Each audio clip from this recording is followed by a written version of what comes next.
A paz do Senhor Jesus, paz do Senhor, irmãos, glória a Deus. Queridos, vamos ficar de pé para lermos uma palavra. Nós estamos falando sobre o Sermão da Montanha, que está em Mateus, capítulo de número 5. Quero celebrar a Deus pela sua vida, você que veio hoje, que Deus em Cristo te abençoe de uma forma poderosa. Você que veio hoje, acredito que você entendeu a importância do culto de ensino. Como falou a nossa irmã, se trouxéssemos aqui profetas que entregasse chave de carro, de casa e etc., até mesmo que revelasse nome, os irmãos tudo estariam aqui. Mas como é culto de ensino, é um ou outro, né? Mas a obra de Deus é assim mesmo. Temos que continuar dando glória misturado com aleluia. E você que está aqui, que ama o culto de ensino, celebro a Deus pela sua vida, em nome de Jesus, e pelos irmãos que também que estão nos acompanhando pelas redes sociais. Sejam todos muito bem-vindos, em nome de Jesus. Nós estamos falando sobre o Sermão da Montanha, que está em Mateus, capítulo de número 5. E hoje nós vamos trabalhar o versículo de número 13. O epígrafe diz assim: os discípulos são o sal da terra e a luz do mundo. Versículo de número 13. Vós sois o sal da terra e vós sois o sal da terra. E se o sal for insípido, com que se há de salgar? A pergunta: para nada mais presta, senão para ser lançado fora e ser pisado pelos homens. Provavelmente na sua Bíblia está diferente. Tem alguma que a Bíblia está diferente? Está desse jeito mesmo? Certinho? Então pode se assentar, glorificando ao nome do Senhor Deus. Queridos, como eu disse, nós estamos falando, estamos em uma série de mensagens sobre o Sermão da Montanha. E o primeiro dia que eu trouxe aqui, que comecei a falar sobre o Sermão da Montanha, eu disse que Jesus, ele decidiu trabalhar o caráter dos discípulos, começando sobre as bem-aventuranças. Mas é importante que nós entendamos também do porquê do nome Sermão da Montanha. No versículo de número 1 do capítulo de número 5 diz: e Jesus, vendo a multidão, subiu a um monte. Logo a gente entende que é Sermão da Montanha porque Jesus estava em um monte. Quando ele está no monte, Jesus decide então trazer ao coração dos discípulos o ensinamento, decide trabalhar essa questão do caráter dos discípulos.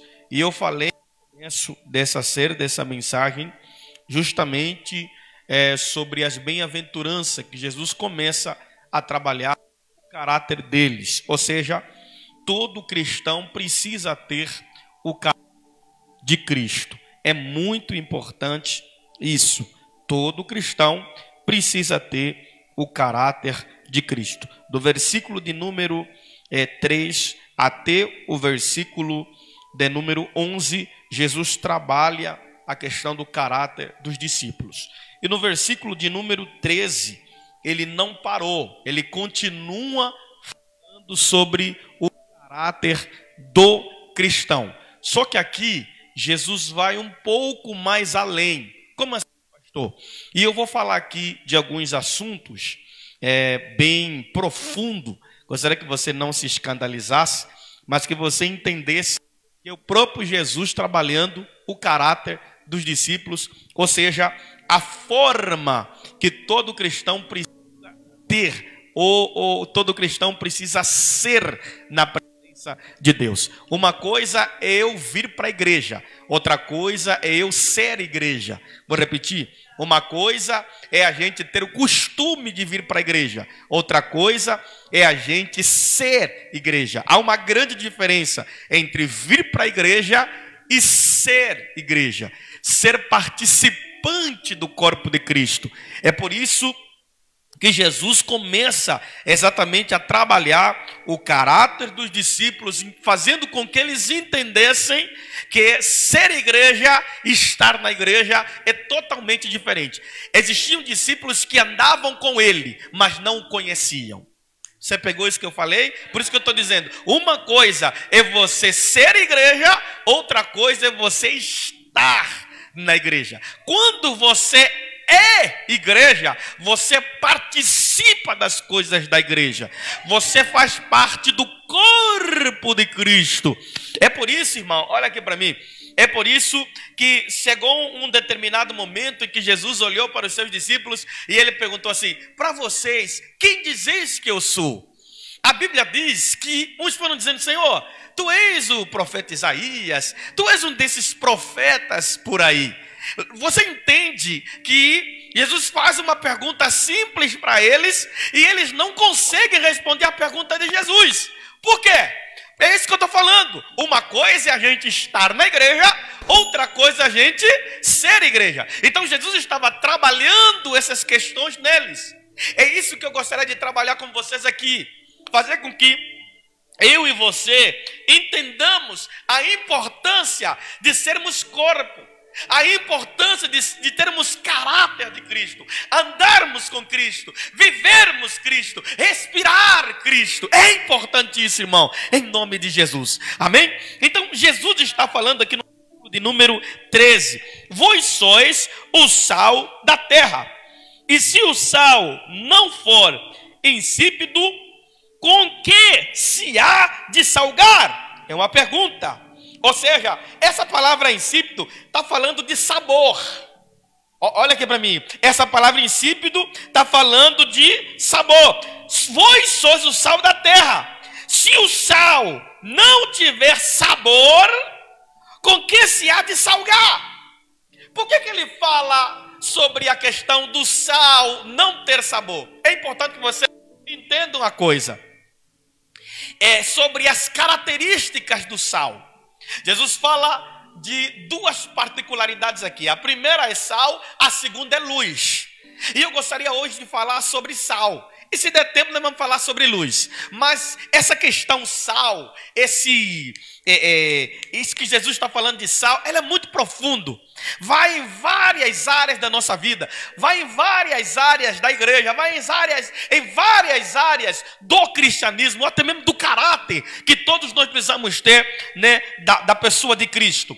Então, ele está dizendo: vós sois o sal da terra, e se o sal não tiver sabor, com que se há de salgar? É uma pergunta. Para nada mais presta se não para lançar fora e for pisado pelo homem. Deixa eu explicar para você entender. Antigamente, havia dois tipos de sal. O primeiro sal era o sal com sabor, e o segundo sal era o sal sem sabor.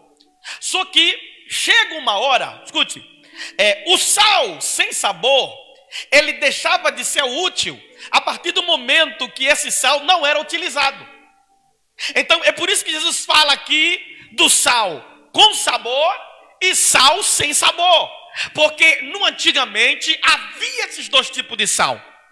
E a primeira característica do sal é justamente essa. Qual, pastor? O sal, ele é utilizado, antigamente era utilizado para conservar os alimentos, né, para não estragar, para não apodrecer. A primeira característica do sal, antigamente, era para conservar os alimentos, para não apodrecer, para não estragar esses alimentos. Pastor, isso quer dizer o que, pastor? Isso quer dizer, presta atenção nisso, que precisamos preservar a nossa vida, nossa família, ministério, nossos princípios e valores, até mesmo a igreja, contra a podridão deste mundo, irmão. Porque o inimigo não está brincando de ser inimigo. O diabo não está brincando de ser diabo. Se a gente não vigiar, se a igreja não vigiar, nós deixaremos de ser sal que tem sabor e passaremos a ser sal sem sabor. E todo sal que era sem sabor perdia a utilidade. E Jesus está dizendo aqui, servia para quê, pastor? Servia para a gente jogar no chão e os homens fazendo o quê? Pisar. Amém, irmão? É importante isso, irmão. Quando você olha para a igreja, quando você olha para esse mundo, você percebe que existem muitas situações acontecendo, que Deus olha para nós. É por isso que ele fala para nós: vós sois o sal da terra. Esse sal que ele está falando aqui é um sal que tenha sabor. Eu fui chamado para ser um sal que tenha sabor. Pastor, o sal serve para quê? Segunda característica, o sal serve para dar sabor. E depois, o sal serve também para conservar os alimentos, para não apodrecer. Olha aqui para mim, irmão. Eu não sei aqui no Brasil, mas na África, a gente usava o sal para fazer o que, mesmo, divina? Para salgar o peixe, né? Quando o peixe estava caminhando já para apodrecer, a minha mãe sempre rasgava o peixe no meio e colocava sal. Aqui também no Brasil é assim? No Nordeste faz isso. Tem até carne, irmão. Carnes que fazem isso, chamam carne de sou, né? Que a carne está ali quase apodrecendo, o pessoal vai e salga a carne. E aí, pastor, depois de salgar, irmão, dá um negócio diferente, irmão. Um negócio diferente. E essa carne acaba não estragando, mas ela fica mais saborosa ainda. Você consegue entender o que eu estou falando, irmão? Então, eu preciso ser esse tipo de sal. Para quê, pastor? Para salgar. Porque existem muitas pessoas que vêm para a igreja tão podre. Você não pegou, não. Existem muitas pessoas que são podres de alma, pobre de coração, pobre de pensamento, pobre, aleluia, nas suas ideias, pobre no seu direcionamento. E Deus está usando a mim e a você para justamente nos despertar, no sentido da gente entender que nós somos sal que tenha sabor. E sendo sal, oh glória a Deus, da terra, Ele está dizendo: eu te chamei para você dar sabor para muita gente. Eu te chamei para você preservar muita gente que está se estragando nesse mundo. Irmão, se eu e você não bobearmos, se eu e você bobearmos, o mundo vai entrar dentro de nós. O mundo vai entrar dentro de nós. O mundo vai entrar dentro da igreja. Agora eu vou falar um pouco mais profundo. Existe igreja que o mundo está lá dentro. Olha aqui para mim, irmão. Jesus está falando que Jesus está dizendo assim, ó: vós sois o sal da terra. E se o sal não for insípido, ou seja, se o sal não tiver sabor, de nada presta, irmão. Pastor, o que estraga a igreja? O mundo. Quando o mundo entra dentro da igreja, a igreja começa a estragar, irmão. Uma batata podre no meio de outras batatas que não estão podres, irmão, a qualquer momento, as que não estão podres vão começar a apodrecer. Oh, glória a Deus. Porque existem partículas de podridão, aleluia, que podem afligir as batatas que não estão podres. É por isso que todos os dias você precisa ser um sal. Você precisa, irmão, se preservar na presença de Deus. Eu vou mais além. Preserva a sua mente, preserva seu coração, preserva a sua alma, preserva o seu espírito, preserve a sua visão, preserva, aleluia, o seu ministério, preserva a sua família para o mundo não apodrecer a tua família, preserva seus filhos para o mundo não apodrecer seus filhos. Preserve-se na presença de Deus para que o mundo mundo não tenha poder sobre a tua vida. Oh, glória a Deus. Essa é a função. Essa é a função do sal. Fazer o que, pastor? Preservar.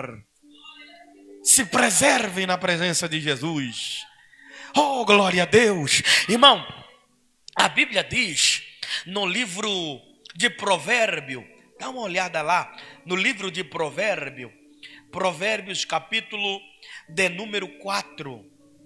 Provérbios capítulo de número 4. Você vai entender sobre essa questão de você se preservar. Olha só, o sal servia como um conservante de alimento. O sal servia como que, pastor? Como um conservante de alimento. Irmão, quando você faz a comida, se a comida não tiver sal, vai ter sabor? Não. E se a comida tiver sal, também de uma certa forma não vai ter sabor. Então o sal, irmão, serve justamente para dar sabor. O sal serve para conservar. O que é, pastor?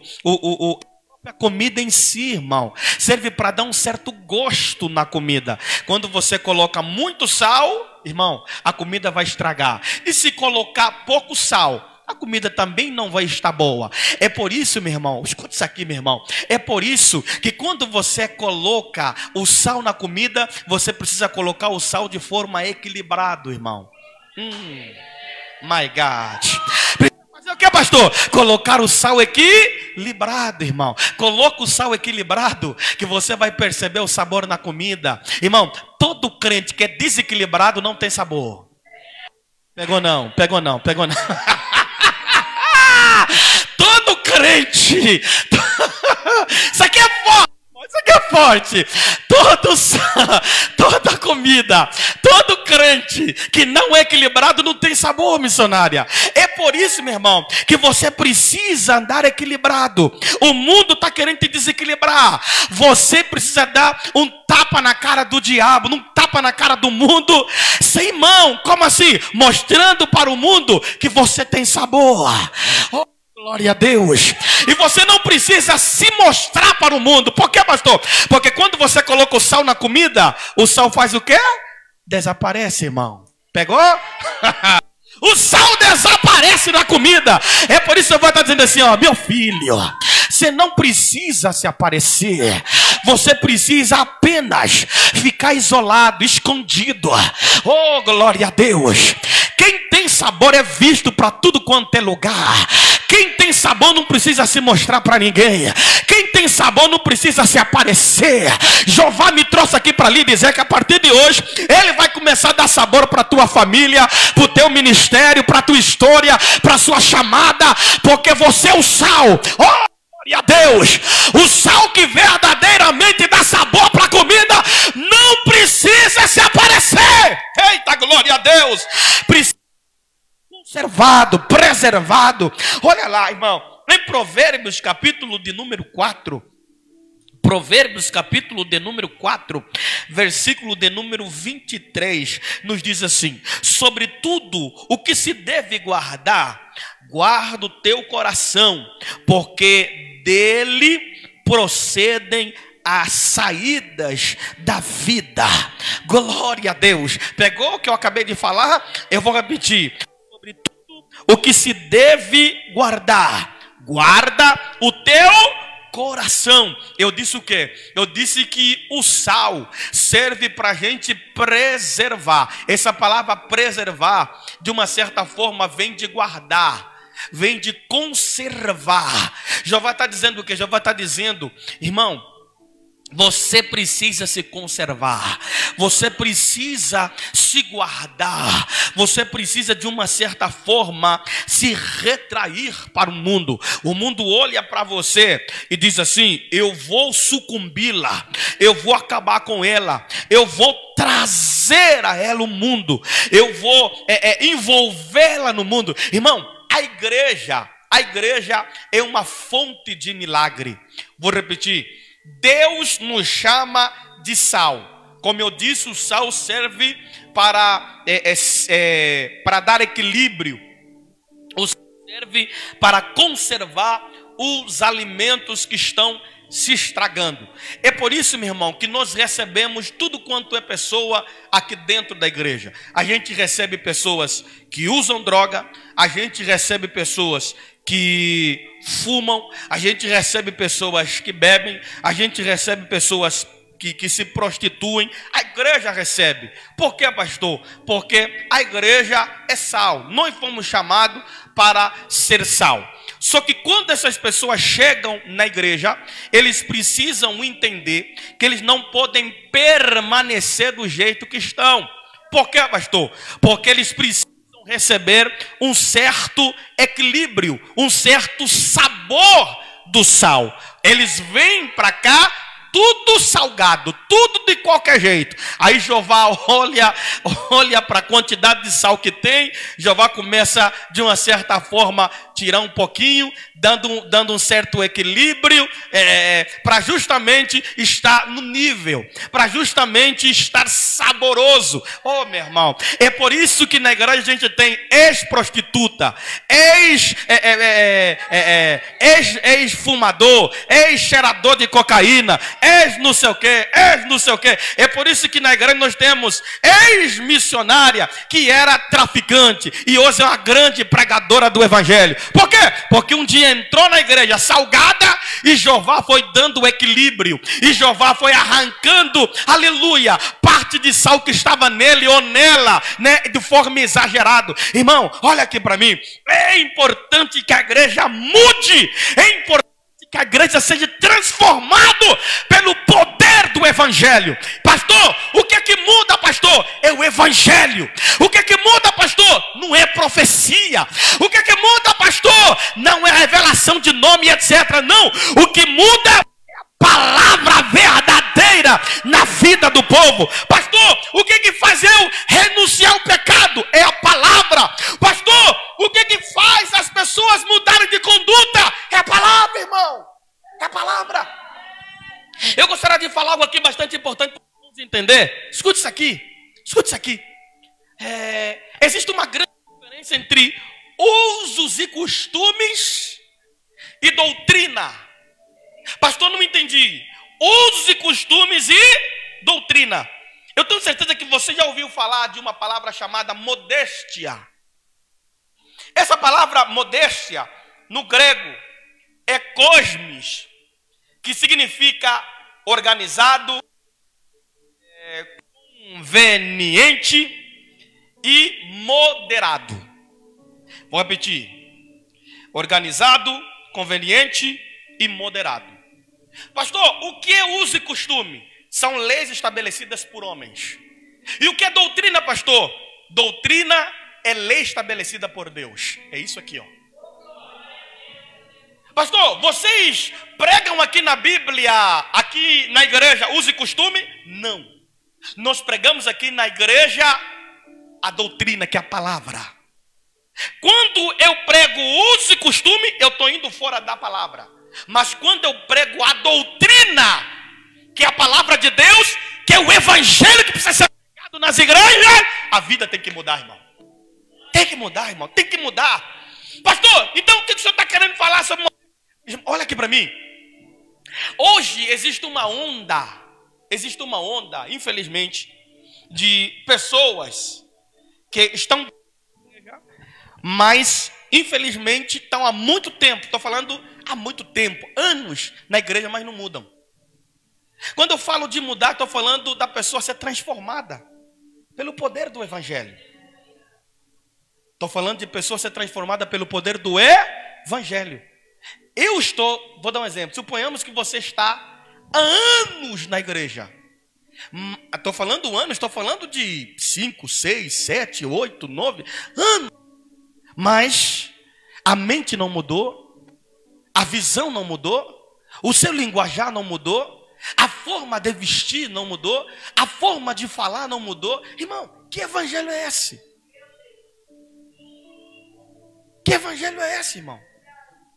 Uma vez, uma irmã falou para mim: pastor, eu me deparei com uma pastora de shortinho na rua. Você está brincando? Pastor. Me deparei com, imagine, André, shortinho na rua. pastora Tatiana de shortinho na rua. E que no outro dia a pessoa está aqui pregando a palavra de Deus. E aí a pessoa que te viu de shortinho na rua, né? Aquele dia que você estiver pregando, está lá sentado. E aí você está falando sobre transformação, sobre mudança. Irmão, que autoridade você tem, irmão, de falar sobre isso? Sobre vida com Deus? Consegue entender? Então, quando a Bíblia fala de modéstia, aí o papo é, mas a Bíblia não fala nada sobre modéstia, sobre vestimenta. A Bíblia não fala sobre essa questão do crente saber vestir. Quem te falou que não fala? Lógico que fala. Pastor, então me prove na Bíblia. Te prova agora, vamos lá, irmão. Quando eu falo de homem, de mulher, também estou falando de homem. Tem uns homens que colocam umas calças que se marca tudo, irmão. Umas calças apertadíssimas. Sangue de Jesus tem poder, irmão. Sangue de Jesus tem poder. 1 Timóteo, capítulo de número 2. 1 Timóteo, capítulo de número 2. 1 Timóteo, capítulo de número 2, irmão. Versículo de número 9. 1 Timóteo, capítulo... Vou te mostrar que a Bíblia fala sobre isso, irmão. Que crente precisa aprender a se vestir. Crente precisa andar certinho. O que Paulo fala? Qual é o conselho de Paulo para os irmãos? Até mesmo para o irmão Timóteo. Ou o conselho de Timóteo para os irmãos. 1 Timóteo, capítulo de número 2, versículo de número 9. Que nos diz assim. Olha só o que a Bíblia fala. Glória a Deus. 1 Timóteo, capítulo de número 2, versículo de número 9. Que do mesmo modo as mulheres devem se ataviar-se. Como é que está na Bíblia de vocês? Está isso mesmo, ataviar-se? Como que é?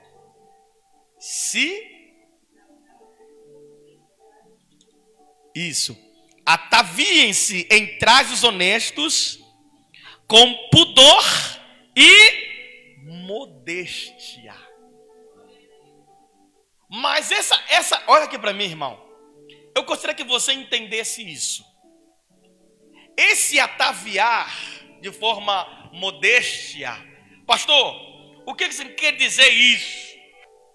Eu já acabei de falar. Organizado, conveniente e moderado. A palavra modéstia quer dizer isso. Eu preciso me vestir de forma organizada. Eu preciso me vestir de forma conveniente.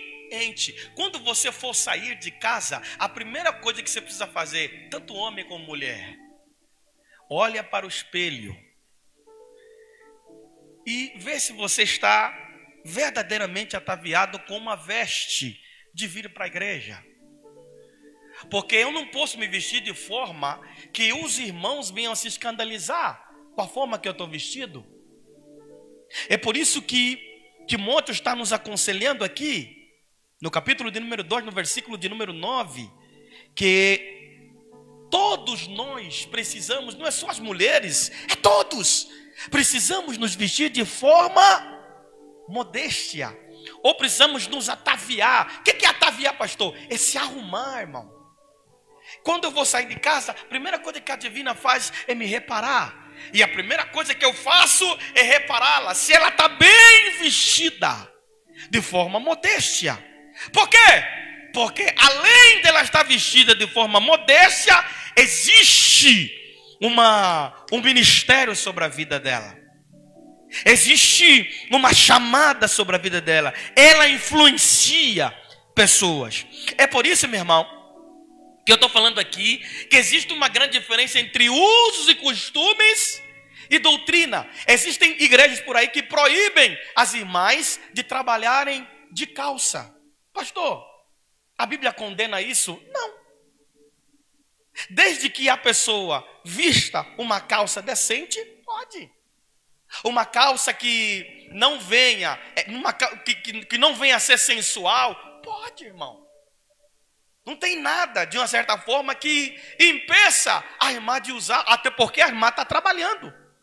Pastor, e na rua? Também pode, nossa igreja não proíbe isso.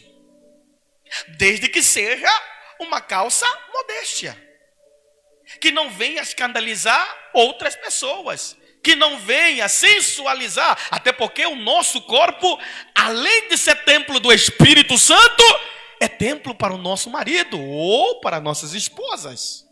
Amém, irmão? Então, existe, como eu disse, uma grande diferença entre usos e costumes e doutrina.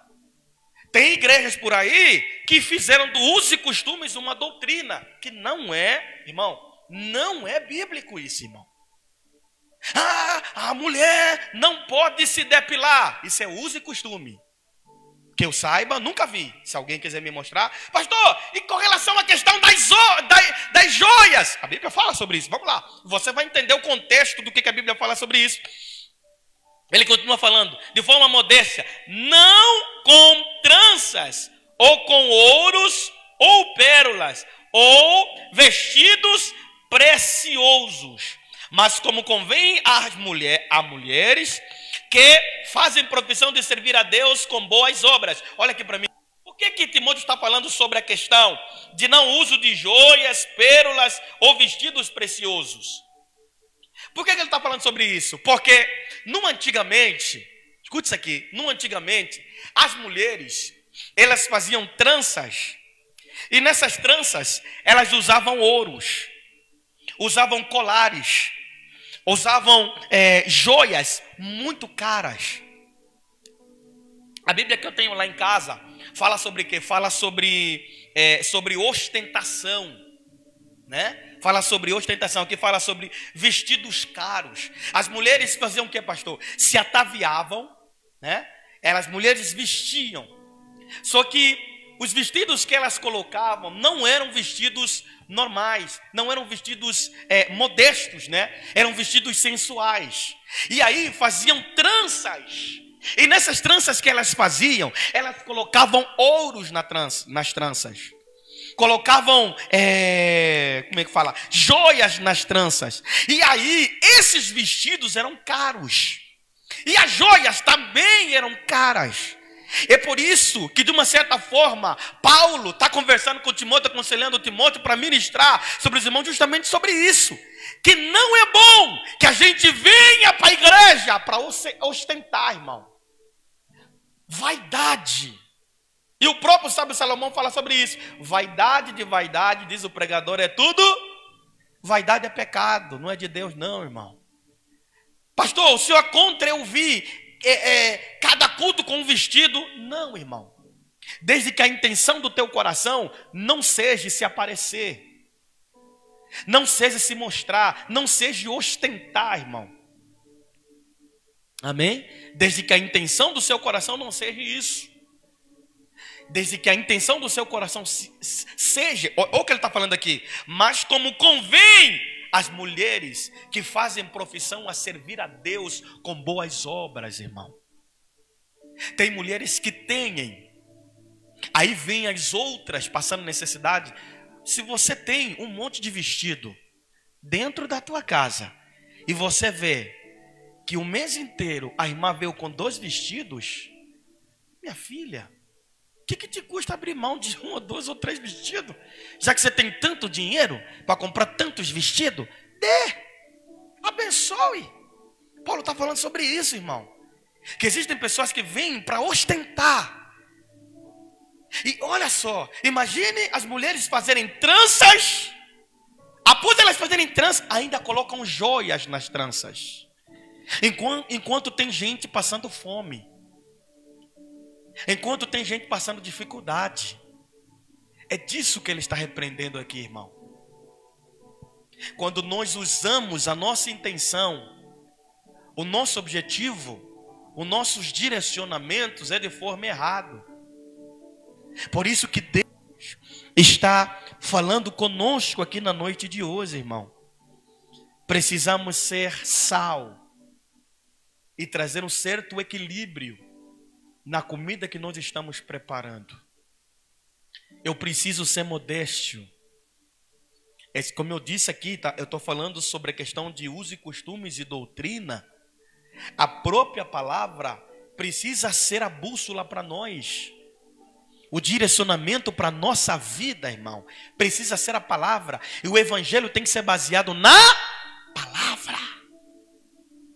Não pode ser baseado em ordem de humanos.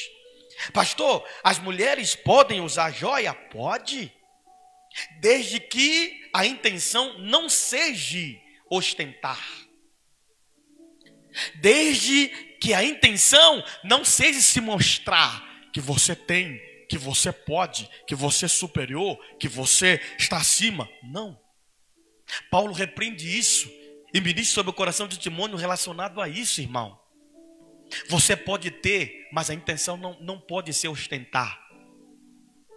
E aí, ele ainda fala sobre a questão das mulheres ficarem caladas. E justamente vem, isso não quer dizer que as mulheres não têm voz. Tem voz sim.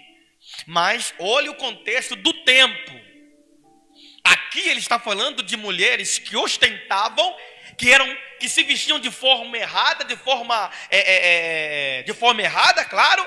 E aí, essas mulheres tinham que subir no altar e falar alguma coisa. Tinham direito? Não. Qual é o exemplo que uma mulher vai ter? Esses dias eu vi um vídeo de uma mulher, irmão, estava com a roupa indecente. Tem um monte de vídeo na internet. Mulher de forma indecente subindo no altar de mini saia. Pastor, é isso que a Bíblia está falando aqui, sobre a modéstia. Mas as mulheres têm autoridade. As mulheres têm voz na igreja. As mulheres têm palavra na igreja. Até porque eu creio num Deus que levanta mulheres. Acredito nisso. Amém? Então, precisamos entender e precisamos ter convicção que existe uma grande diferença entre uso e costume e também uso e costume e também doutrina. O que é doutrina, pastor? Doutrina é a palavra. Qual é a segunda característica do sal? O sal serve para temperar. Deus te chamou para quê? Pastor, não entendi. Deus te chamou para quê? Não é para dar tempero? Deus te chamou para quê? Não é para ser um equilíbrio para alguém? Deus te chamou para quê? Não é para você ser um equilíbrio na sua casa, na sua família, no seu casamento? Consegue entender o que Deus está dizendo? Deus está dizendo, enquanto você não entender a importância que você tem no meio da sociedade como sal da terra, você nunca vai se encontrar. Tem gente, missionário André, que está perdido dentro da igreja. Por quê? Porque não entendeu ainda qual é a intenção, qual é o objetivo dele no mundo. My God. Eclesiastes capítulo de número 7. Eclesiastes capítulo de número 7. Eclesiastes capítulo de número 7. Eclesiastes capítulo de número 7.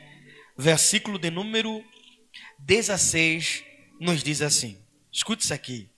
Eclesiastes capítulo 7, versículo número 16. Nos diz assim: não sejas demasiadamente justos, nem demasiadamente sábio, porque te destruirias a ti mesmo. Olha só o que o sábio Salomão está dizendo aqui. Você não pode ser demasiadamente justo, não pode ser demasiadamente santo. Porque se você for demasiadamente justo, se você for demasiadamente se você for demasiadamente sábio, você vai se autodestruir. Existem pessoas na igreja que pensaram que são mais santos do que os outros. Missionária Nair pregou sobre isso aqui no domingo. Falou sobre isso aqui no domingo. Que às vezes eu quero me aparecer nas pessoas que eu sou mais santo do que eles. Que eu vejo erros e defeitos nos outros. E você não, sou o santo. A quarta quarta pessoa da Trindade. Em mim não existe pecado, não existe falha. Ah, eu sou o cara, eu sou o bambambá, nem uma Patrícia, o rei da cocada preta. Vai nessa, meu filho, vai nessa que você vai se autodestruir. Irmão, tem gente que tombaram e tombaram feio, porque acharam que são mais santos do que os outros, acharam que são mais sábios do que os outros. Tem gente que não quer aprender com ninguém. Ela é o mais sábio, o sábio, a quarta pessoa, irmão. Não senta para aprender. Não, eu sei de tudo. Eu sei de tudo. Eu sou o expert. Irmão, você vai se autodestruir. O Salomão está falando isso, irmão. Missionário, Salomão está falando isso.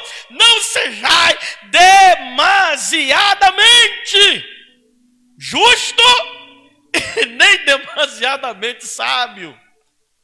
Se você entender e seguir esses dois caminhos, você vai se destruir. Você vai se destruir, irmão. É por isso que você precisa ser o quê? Você precisa ser sal, irmão. Olha que é importante ser sal. O sal, quando ele vai na panela, ele faz o quê? Desaparece. Desaparece, mas dá sabor. Gente, isso aqui é muito forte, irmão. Isso aqui, tem gente perdendo esses ensinamentos, irmão. Isso aqui é forte demais. Tem gente, irmão, que precisa entender isso. Você não pode ser nem muito justo e nem muito sábio. Seja sal. Desapareça, irmão. Deixa que Cristo apareça por você. Pastor, o que faz dar sabor na comida? É o sal. A Bíblia diz, Paulo fala, não é nós que vivemos, mas é Cristo que vive em nós. E a gente só tem sabor porque Cristo está em nós, irmão. Você pegou o que eu acabei de falar, irmão? Nós só temos sabor porque Cristo está em nós. Se Cristo não tivesse em nós, o que seria da gente, missionária? O que seria do meu ministério? O que seria dessa igreja? Irmão, nós já vivemos tantas pelejas aqui que algumas pessoas disseram assim, eles vão voltar, eles vão embora, a igreja vai fechar. Irmão, nós estamos aqui de pé, nós estamos aqui firme. Por quê? Porque Jesus é com essa igreja, Jesus está nessa igreja e cada dia nós estamos tendo sabor. Estamos ganhando estrutura, estamos ganhando firmeza, estamos enraizando. Oh, glória a Deus e aleluia, aleluia. Essa igreja está pautada na palavra. E se a igreja estiver pautada na palavra, irmão, olha aqui para mim, pode ter 2 ou 3 reunidos no nome dele, ele está junto, ele está junto, ele está no nosso meio, e o nome dele é glorificado. Você pode aplaudir a Jesus por isso? Pode aplaudir a Jesus por isso? Deus nos chamou para todos os dias sermos sal da terra. Não apareça, deixa Cristo aparecer por você. Se esconda diante dos homens. A Bíblia diz, estou terminando, a Bíblia diz que um certo dia Deus apareceu diante de um homem chamado Jeremias e falou assim, Jeremias, rapaz, eu tenho uma grande obra para você, rapaz. Jeremias fala assim, Senhor, eu sou apenas uma criança, eu não sei falar, eu não sei pregar, eu não sei anunciar. Se eu falar alguma coisa, Senhor, esses homens vão me arrebentar. O próprio Deus falou assim para Jeremias, você tem sabor. Jeremias, você saiu da terra, Jeremias, vai, mas vai em paz. Por quê? Porque eu, o Senhor Deus, estou te levantando. E quando precisar pregar, fique em paz, você não vai pregar nada, eu vou pregar por você. E quando precisar anunciar, você não vai anunciar nada, eu vou anunciar por você. E se eu precisar profetizar, você não vai profetizar nada, eu vou profetizar por você. Jeremias, que você desapareça e que eu apareça em você. Irmão, que todos os dias nós sejamos sal. Não aparecendo, mas ele vai aparecendo por nós. Amém, irmão?